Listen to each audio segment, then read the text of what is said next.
गंभीर है, वीर है, शांत है और वह ईश्वर के अंश से मिलता जुलता है। जैसे जीव है, उसका वास्तविक स्वरूप ईश्वर से काफी मिलता जुलता है। आत्मा है, उसका वास्तविक स्वरूप ईश्वर से पूर्ण रूप से मिलता है। अब मनुष्य है,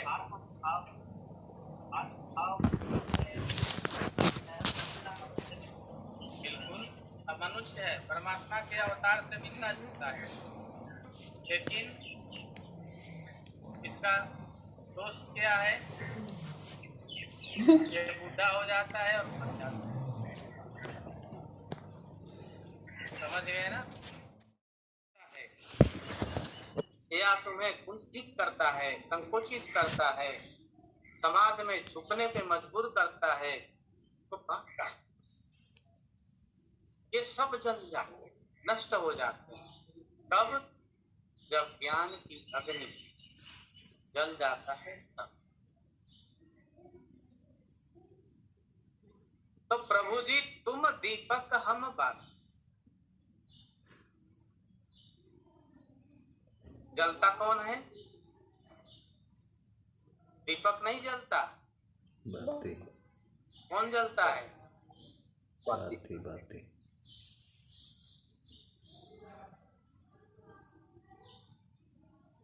और उसको जलाता कौन है? घी। और घी आता कहाँ से है? मक्खन से। मक्खन से।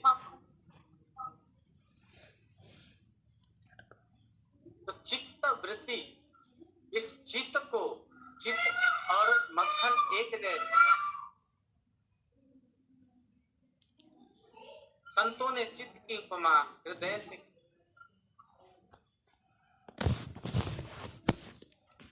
चित्त चोरा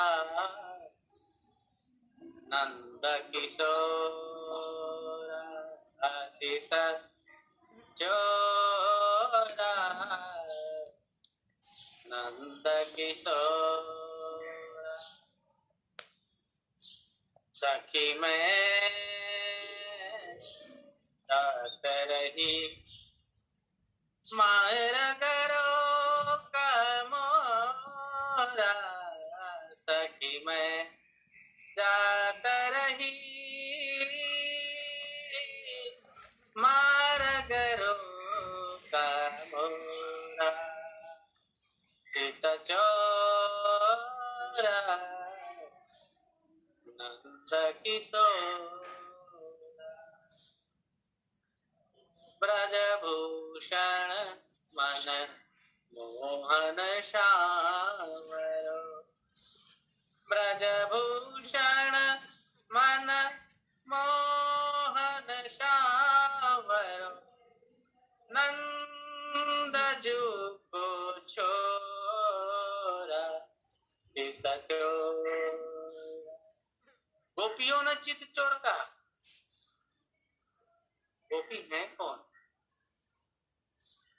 ऋषि मुनि अवतार लिए, ब्रज के 84 कोश में।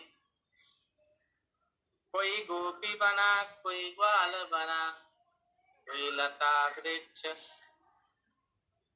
देखिए ध्यान से सुनिए, कोई गोपी बना, कोई ग्वाल बना, कोई लता वृक्ष, कोई गैया बछड़ा। तो इस प्रकार से सब ऋषि मुनि ही अवतार लिए।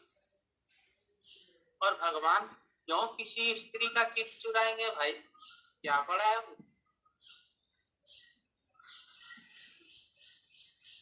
स्त्रियों को पड़ोसी से झगड़ा करने से, ईर्ष्या राग द्वेष करने से कहाँ फुर्सत है? कितनी माताएं सुन रही होंगी सत्संग, देख लीजिए अपने चित्त को। कहाँ टाइम है आपके पास? लड़ने से टाइम ना मिल रहा है। सही कह रहे हो महाराज जी। तो वो ऋषि मुनि थे जो अनंत अनंत काल से थे। के पत्ते, हवा, जल और सिर्फ तपस्या के माध्यम से दीपित रहे। कहा सतयुग से द्वापर तक का सफर क्या हुआ, कितनी लंबी यात्रा करके प्रतीक्षा करते रहे। राम अवतार हुआ, भगवान ने सुख दी, मर्यादा है, लेकिन कृष्ण अवतार में उनको परम सुख चाहिए। तो वो कोई गोपी बन गया, कोई ग्वाल बन गया, कोई लता बन गया, कोई वृक्ष बन गया, कोई गौ बन गया, कोई बछड़ा बन गया। इस प्रकार से भगवान ने सोचा। क्या देखा भगवान ने? संत हृदय नव समान। इनका हृदय तो कोमल है, कैसा है? मक्खन है। भगवान वो मक्खन नहीं खाने जाते थे जो मटके में रहता वो भी खाते थे, क्योंकि उनको तो एक बहाना चाहिए ना। उनको तो असली मक्खन उनका हृदय ही। क्या जरूरत है परमात्मा को किसी की लड़की को रोक के रास्ते में छेड़ने की? भाई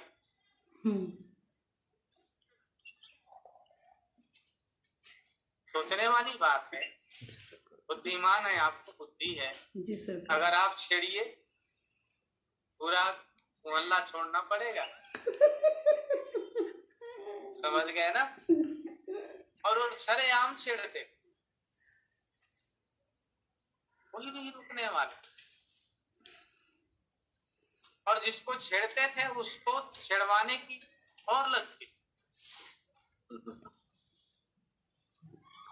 और उसकी छोरी को ही नहीं, उसकी मैया को, उसके बाप को, उसके भाई को, सबको थी वो। और एक को नहीं, गांव को नहीं, पूरे के पूरे 84 कोस ही नहीं, यहाँ से लेके कहाँ रहता था ये उसका कंस का होता गया में जो भगत नरेश, जिसको भगवान ने मारा, कंस की भाई का पत्नी का भाई जरासंध। वहां से कितनी हजारों स्त्रियां, क्यों? कहाँ रुक्मिणी जी रहती, कहाँ सत्यभामा रहती। तो इस प्रकार से कुछ चित्त अर्थात मक्खन, उसका बहुत गहरा संबंध है। अगर मन को पकड़ने और बस करने चल दिए वो तो बस में होगा नहीं, पकड़ में आएगा नहीं। तुम तो पस्त हुई, पस्त हो करके त्रस्त हो जाओगे, त्रस्त भी हो जाओगे, पस्त भी।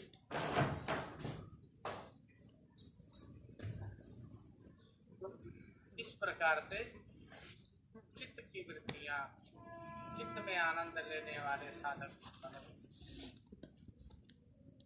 एक संत और हुए, फकीर हुए। उन्होंने सुना चित्त के बारे, चित्त चिराग जगाए, चित्त चिराग जगाए, सूरज सौ लगे तेज। उन्होंने कहा जिसने चित्त का चिराग जलाया हुआ है उसको सूरज की जैसा तेज था। चित्त चिराग जलाए ले, सूरज सौ लगे तेज। आत्म ज्ञान पाए सोए क्या के। आत्मा ज्ञान में नहीं पकड़ते। सोए पिया मतलब परमात्मा का से मृत्यु हो जाता है। कबीर साहब ने कहा ना, सौंग से पिया।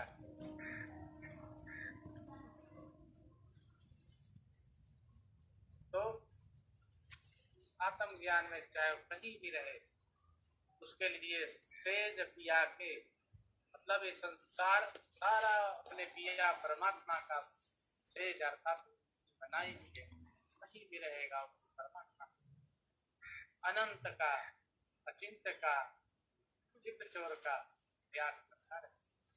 तो भगवान और चीजें नहीं चुराता, चित्त को चुराता है, इसलिए चित्त उसके लायक है।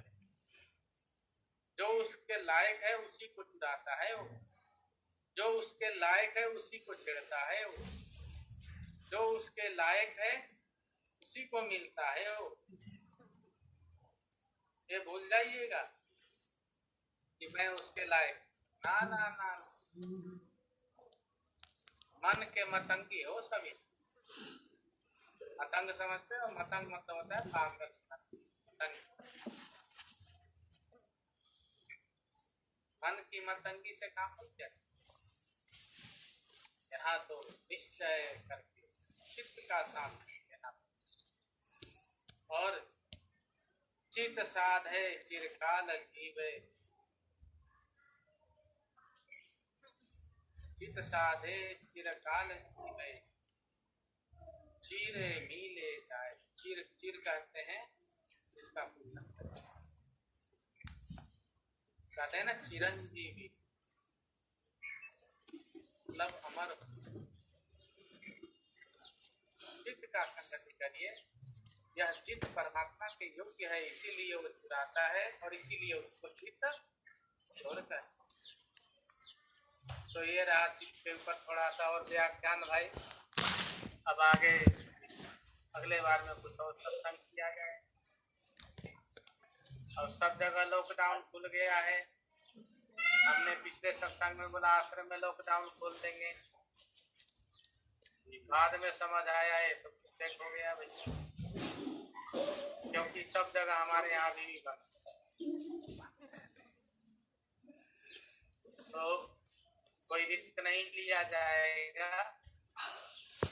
प्रयत्न कर रहे हैं कि आने वाले भक्तों को तकलीफ ना हो।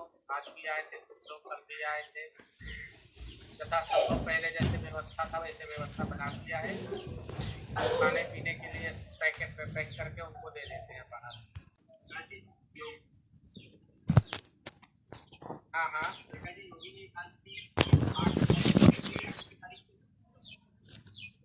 24 की है ना, 24 जुलाई को है।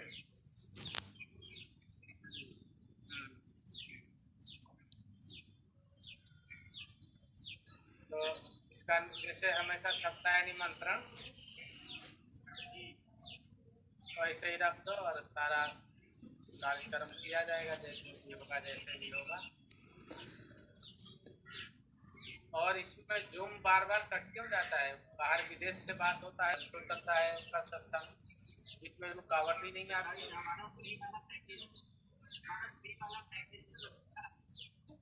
अच्छा, इसमें भी कई तरह का है क्या?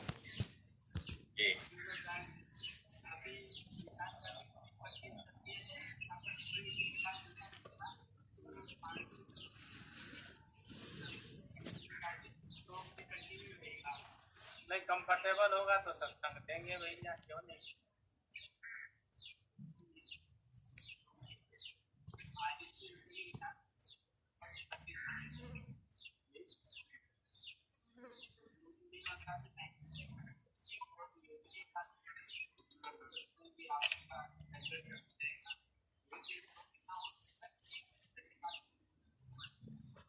अभी 2 जब तो ऑफिस भी सबका खुल जाएगा, बिजी हो जाएंगे, तो फिर गुरुवार का बंदी करना पड़ेगा।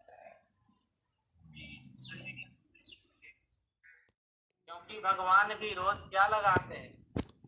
कस्तूरी तिलकम ललाट पटले वक्षस्थले कौस्तुभम, कस्तूरी तिलकम ललाट पटले वक्षस्थले कौस्तुभम, नासाग्रे वरमौक्तिकं करतले वेणुकरे कंकणं, सर्वांगे हरिचन्दनं सुललितं कंठे च मुक्तावली, गोपश्री परिवेष्टितो विजयते गोपालचूड़ा। वह परमात्मा रोज कस्तूरी केसर से सुवासित,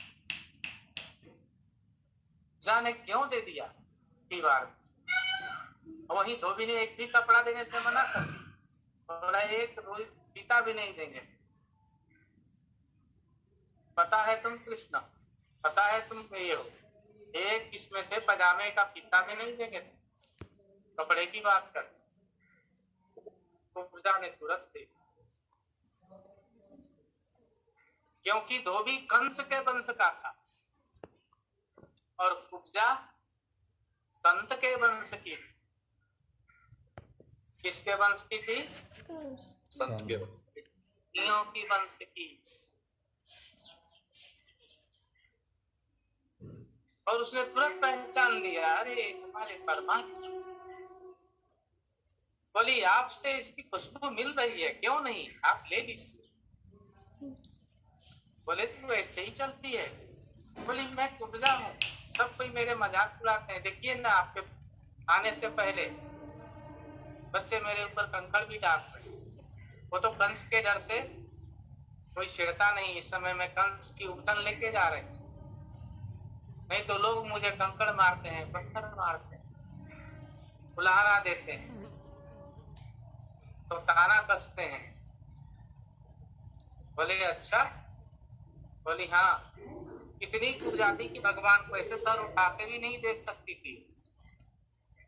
भगवान बैठ गए नीचे, आंखों से आंख मिलाए और अपने गर्दन से ऐसे ऐसे करने लगे, चूमने लगे। बोली अरे क्या कर रहे हो, कोई सब देख रहे हैं यहाँ। बोली यही तो दिखाने आए हैं हम। और ऐसे करा, भगवान ने अपने बाहों में कंधे पे उसका सर रखा, जैसे ककड़ी तोड़ते हैं ना, ऐसे उसकी सारी हड्डियां कर कर कर कर कर कर कर कर करके सीधी। भगवान लेके एकदम सीधे खड़े हुए। बोल सीता चोर भगवान की जय। समझ रहे हैं? जी सरकार। जी सरकार। तो भगवान ने क्या किया कुब्जा पे, ऐसा चित्त चुराए। अब कुब्जा के तो होश ही उड़ गए। अब जिसके शरीर टेढ़ा मेढ़ा शरीर लंबा हो जाए वो कुछ बोलने लायक ही नहीं। ध्रुव जी के पास भगवान गए, ध्रुव जी बोल ही नहीं सके। ऋषि मुनियों के सामने प्रकट होते थे, उनकी हक्का पक्का उड़ जाता, सब जबानी बंद हो जाता था। तो वह परमात्मा,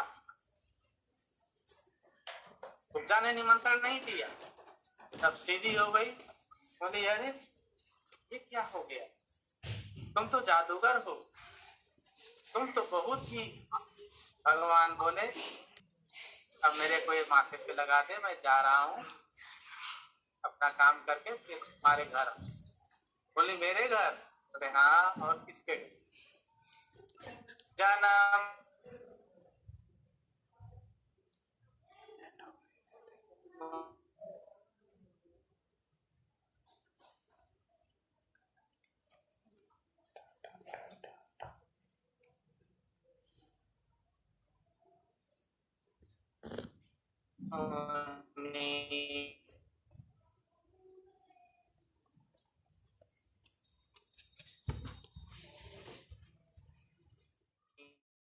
मैसेज किया है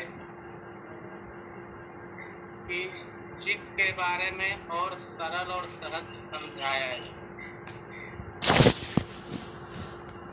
पिछले बार चित्त वृत्ति के ऊपर, चित्त के ऊपर सत्संग हुआ था ना, मन बुद्धि और चित्त अहंकार। तो सहज और सरल में और भी ज्यादा समझना है आप लोग। जी सर। ठीक है, समझा देते हैं, कोई दिक्कत नहीं। देखिए ठीक है, भगवान का एक नाम है चित्त चोर। चित्त चोर सुने हैं? कहते हैं चित्त को चुरा लिया। मन चोर नहीं कहा गया उनको। क्या कहा गया? चित्त चोर। चित्त चोर क्यों कहा गया चित्त चोर? क्योंकि मन जो है, बाबा बताते हैं, मन कामी मन क्रोधी मन चंचल मन चोर, मन के मत चलिए नहीं पलक पलक मन और। तो मन के मत चलिए नहीं, मन के मत से मत चलो, क्योंकि यह मन पलक पलक में बदलता है, वो भगवान के लायक नहीं है। जो दल बदलू होते हैं वो प्रभु के लायक नहीं है। और चित्त जो है स्थिर, वो पवित्र है, स्थिर है, इसीलिए भगवान उसको चुरा लेते हैं। समझ गए ना? इसीलिए प्रभु का गोपियों ने, संतों ने, ऋषि मुनियों ने एक नाम और दिया उनको, चित्त चोर। भगवान माखन चुराने में तो तेज थे, और वैसे ही चित्त चुरा। श्री गोस्वामी जी महाराज जी ने रामायण में लिखा, संत हृदय नवनीत समाना। नवनीत के समान, नवनीत कहते हैं मक्खन। मक्खन कैसा होता है? मुलायम। फ्रिज में रख दो ठंडा हो जाए, और जैसे ही गर्मी में रखोगे वो मुलायम।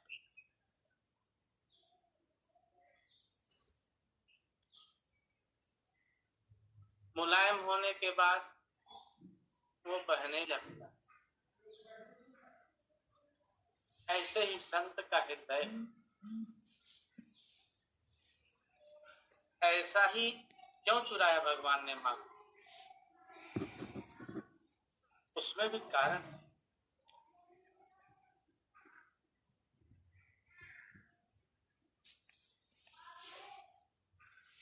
उसका नाम पहले था नवनीत, मक्खन का नाम है नवनीत,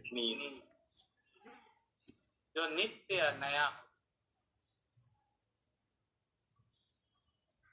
और गोस्वामी जी ने बोला मक्खन हृदय और परमात्मा। देखो ध्यान से सुनो इसको, मक्खन हृदय और परमात्मा। संत हृदय नवनीत सम।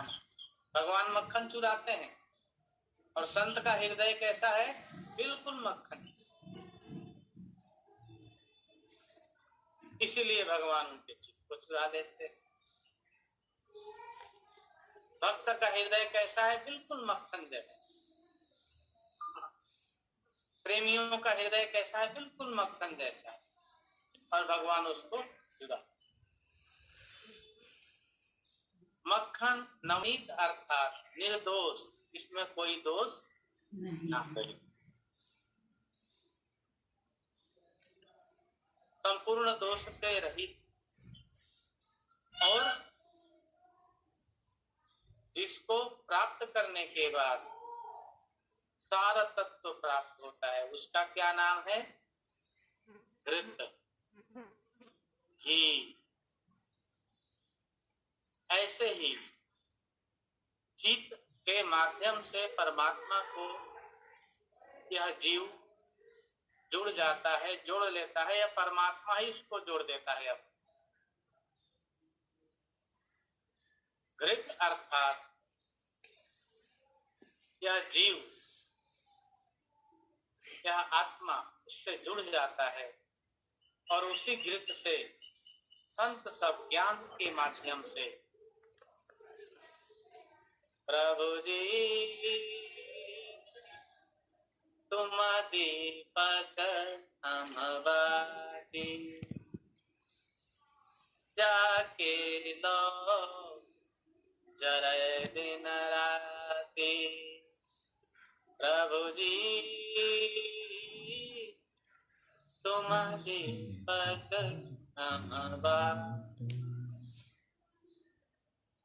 एक दीपक बन गया, एक बात,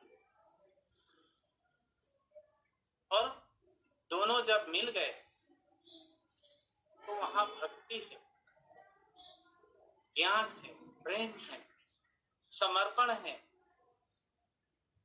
और ज्ञान को क्या कहा गया है? ज्ञान तो तेज रूपस्य समम अग्नि ज्ञानस्य। गोस्वामी जी लिखते हैं, ज्ञान के पंथ कृपाण की धारा परत खगे सन लागहि बार। ज्ञान अग्नि जब जले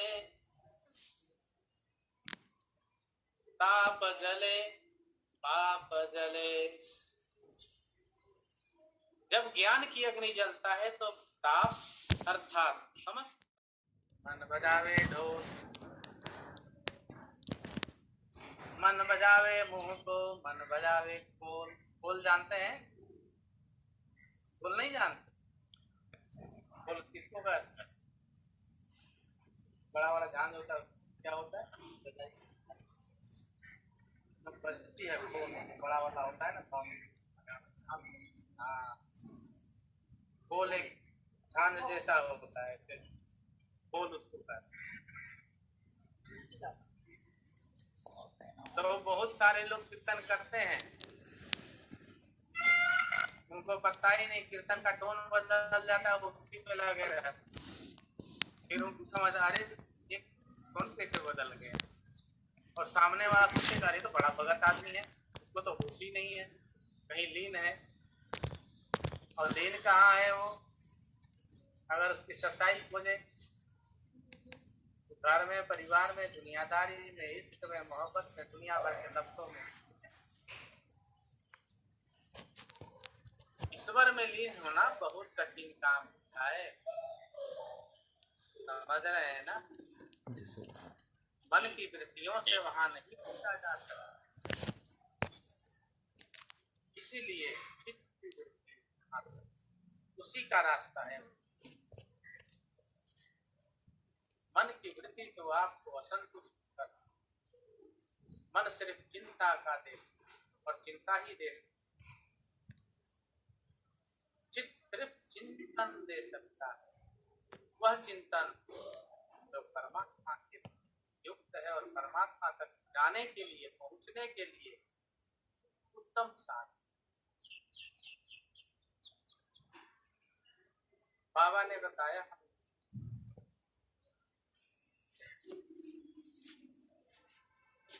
मनवा मरा बुद्धि मरा, मनवा मरा बुद्धि मरा, शीत जले दिन राति, आत्म तत्व प्रकाश होवे, जोगी सुख पावे जोगी, आत्म तत्व प्रकाश होवे, दुख लेवे बहुभाग्य।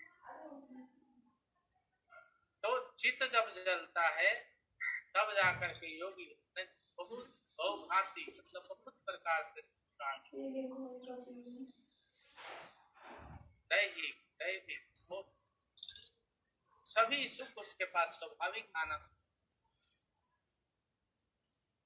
और गुरु कृपा से जो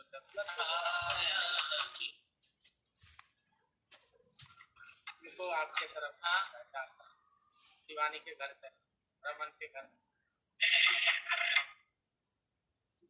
भूषण के घर से,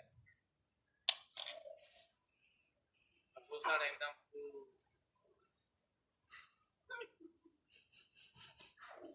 तो योगी जो है मस्त रहता है। चाह मिटी चिंता मिटी मनवा बेपरवाह, और जिसको कुछ नहीं चाहिए तेसा हमको साह। क्योंकि जिसको चित्त की मित्रता हो गई, जिसका चित्त से संबंध बन गया है, उसको चाह मिटे चिंता मिटे मनवा वे परवा, सब प्रकार की कामना खत्म हो जाती है, चिंता तो आता ही नहीं उसके पास, और मन निश्चिंत हो जाता है, मन भी गायब हो जाता है, फिर उसको कुछ नहीं चाहिए, क्योंकि वो के माध्यम से सच्चिदानंद में मिल गया है, और जो सच्चिदानंद में मिल गया है वो साहन के साथ अर्थात राजाओं का भी राजा।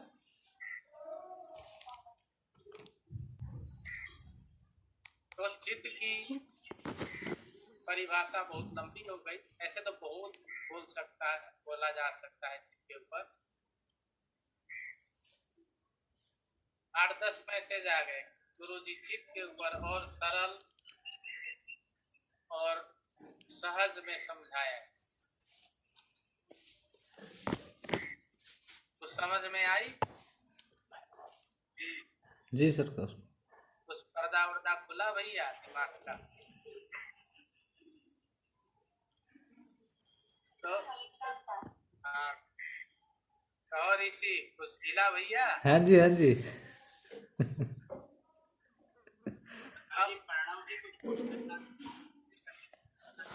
अरे भैया अभी सत्संग समाप्त हो लेने दो, प्रणव जी पूछेंगे तो घर बार तो इसके बारे में पूछेंगे, तो अभी चित्त की वृत्तियों को परमात्मा मन से ऊपर उठो, तुम मन नहीं हो, तुमने मन के साथ अपने को बांध ली। बाबा ने साफ साफ बोला हमको, बच्चा मन और तुम अलग हो ना। मैंने कहा जी सर। जो ऋषि मुनि लोग जन्म जन्म तक जतन करते हैं, इसका मतलब निकालते हैं कि वो राम में काम करने में नहीं, ऐसा नहीं, क्योंकि अभ्यासरत जो अभ्यासरत होते हैं वो परमात्मा से जुड़ते हैं।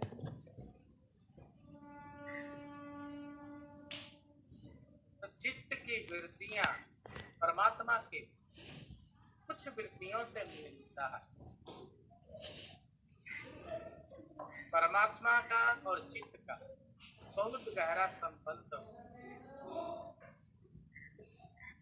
इसीलिए चिंतन कर, जब चिंतन करेंगे ना तो उसका अनुभव आपको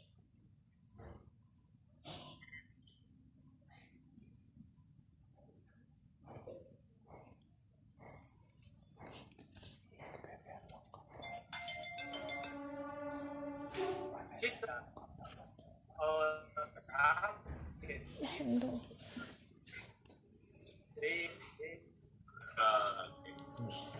समझ रहे हैं ना जी सरकार। आपके चित्त को मन चंचल होता है,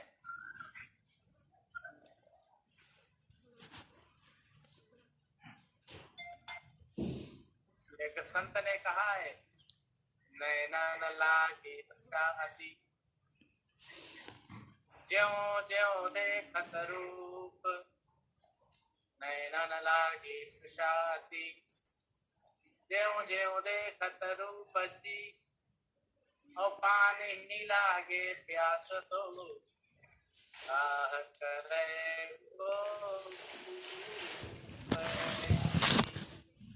जब पानी को ही प्यास लग जाएगा तो कुआं क्या करे, समझ रहे हैं ना। जी सरकार। पानी को ही जब प्यास लग जाए तो कुआं क्या करे। लेकिन आदमी को प्यास लगे तो कुआं पानी को दे सकता है, जीव जंतु को प्यास लगे पानी तृप्त करे। तो जब ये चित्त चंचल होता है तो ठीक यही दशा होती है। कौन सी दशा? इसे लेकर उधर जाओ। वही दशा जल में मीन प्यासी,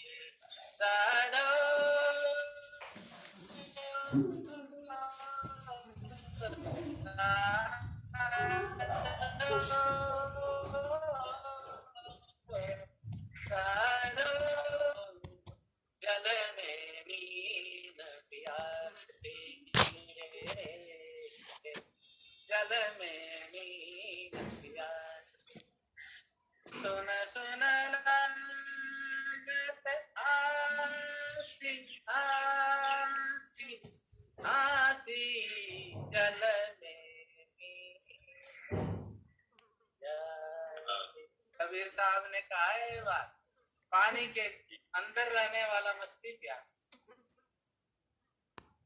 चित्त आप परमात्मा तक पहुंचा दे, लेकिन आपको प्यास नहीं मिटा सकता। प्यास को मिटा आपका ये जीव इसमें लीन होगा, समझ रहे हैं ना। हर मन का काम अलग है, बुद्धि का काम अलग है, चित्त का काम अलग है, अहंकार का काम अलग है, जीव का काम अलग है, और आत्मा का काम अलग। शरीर इन सभी क्रम जो बैठे हुए इनका एक माध्यम जो वहां तक पहुंचाएगा, क्योंकि मन बुद्धि चित्त अहंकार से ही शरीर का है। आज्ञा के बिना माइंड कहते हैं ना, डॉक्टर लोग बताते हैं नर्व्स अगर उंगली काम नहीं करती, डॉक्टर बोलते हैं दिमाग में कोई नस जो है ना क्यों जोड़ दिया, इसलिए काम नहीं करता। उसकी दवाई लेते हैं, उसका सिकाई उकाई करते हैं तो इसलिए लगता है ये ट्रांसफार्मर में क्यों जुड़ गया, पता ना कब हो जाए, कब उड़ जाए, कब ओवरलोड हो जाए, इसका कोई ठिकाना नहीं। तो जल में मीन प्यास है, ऐसी अवस्था प्राप्त और ब्रज के संत लिखते हैं, नैन न लागी तृषा अति, तृषा अति, तृषा समझते हैं ना, तृष्णा चाहत, इसके लिए ज्यों ज्यों देखत रूप, भगवान के स्वरूप का जैसे जैसे दर्शन करते हैं वैसे वैसे तृष्णा बढ़ती जाती है, उनके दर्शन, उनके मिलने की लालसा बढ़ती जाती है, उनको पाने की लालसा इतनी बढ़ जाती है, नैन न लागे तृषा अति, ज्यों ज्यों देखत रूप, पानी की लागे प्यास करे को, जब पानी को ही प्यास लग जाएगा तो आप क्या करें, अर्थात जब चित्त चंचल हो जाएगा तो ऐसी अवस्था पानी की प्यासा, अर्थात यह आत्मा, यह जीव उस परमात्मा के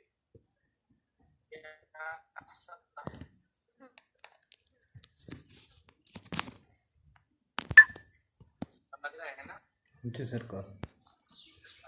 इस प्रकार से चित्त की वृत्ति, चित्त ही का काम है,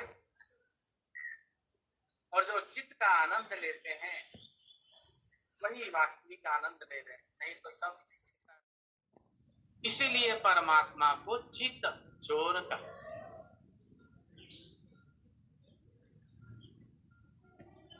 और वह परमात्मा खुश होता है, प्रसन्न, उसका हृदय उस हृदय से मेल खाता है जिसका हृदय मन बुद्धि से परे हो गया, चित्त में स्थिर हो गया, और जो चित्त में स्थिर है उसी को कहते हैं चिंतन में स्थिर। मन चिंता का घर है, चित्त चिंतन का घर। समझ रहे हैं सभी? जी सरकार। जी, अब समझ में आ रही है? आप लोगों ने लिखा कि चित्त के बारे में और विस्तार से समझाइए। तो मन चिंता का घर में रहता है और उसका घर उधर है, और चित्त चिंतन के घर में रहता है। जहाँ चित्त वृत्ति है वहाँ चिंतन है, और जहाँ चिंतन है वहाँ अचिंत्य है। अचिंत्य किसको कहते हैं? अचिंतमप्यक्तम अनंत रूपम सेवम प्रशांतम ब्रह्मजोनिम समाधिमध्यांत विहीनमेकम विभुम चिदानंदमरूपमद्भुतम, वह परमात्मा जो अचिंत्य है। अचिंत्य मतलब इसको किसी भी प्रकार के चिंतन से प्राप्त करना और चिंतन के द्वारा ही वो प्राप्त होता है, लेकिन बहुत समय लगता है। अचिंतन वो अचिंत्य है, चिंतन से भी परे है, परंतु चिंतन से उसको पकड़ा जा सकता है, चिंतन से उसको समझा जा सकता है, चिंतन से उस अनुभव किया जा सकता है।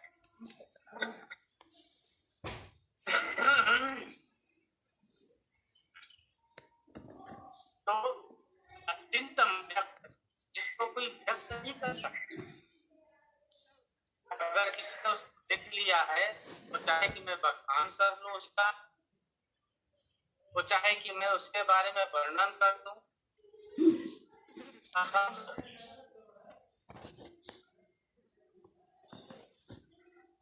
गोस्वामी जी ने लिखा, नील सरोवर नीलमणि,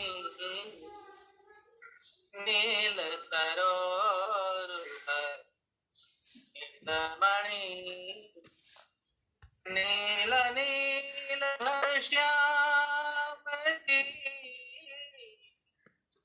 लाही तन शोभा, लाही तन शोभा,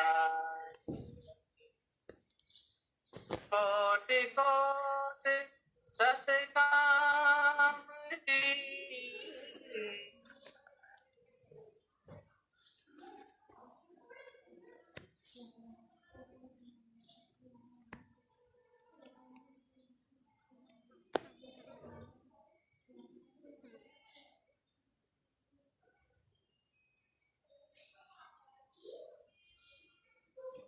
डिस्कनेक्ट हो गया।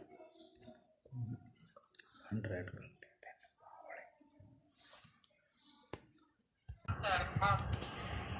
समुद्र की तरह शांत है, देवा प्रकाश मामृत, वह अमर है और जो उसके पास जाता है उसको भी अमर कर देता है। देवा प्रशांत मामृतम ब्रह्म योनि, वह ब्रह्म योनि अर्थात जिसका न जन्म है न मृत्यु है। एवं प्रशांत ब्रह्म योनि, तो उस परमात्मा को क्या पड़ा है किसी के छोड़े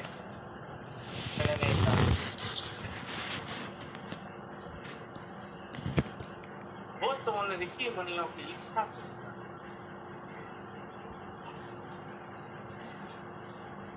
अब बताइए, एक उदाहरण देते हैं। भगवान पहली बार मथुरा गए, तो पहली बार में खुशदा मिलती है, उसको एक ही बार में भगवान ने 10 मिनट 15 मिनट के अंदर उसको सीधा भी कर दिया, और इतनी प्रेम बढ़ी कि भगवान ने उसको गलबहिया भी लिया, उसके साथ उसकी नहीं दी, बोले कि मैं तुम्हारे घर आऊं।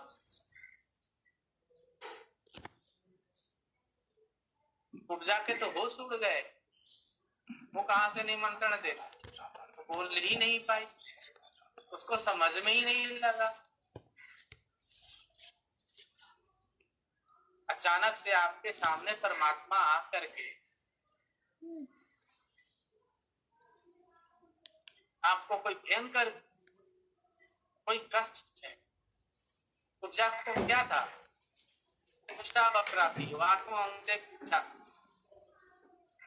मुंह टेढ़ा, गर्दन टेढ़ा, हाथ टेढ़ा, कमर टेढ़ा, लंगड़ के चलती थी, ऐसे बाजू में अपना उठन लगन लटका के जा रही थी।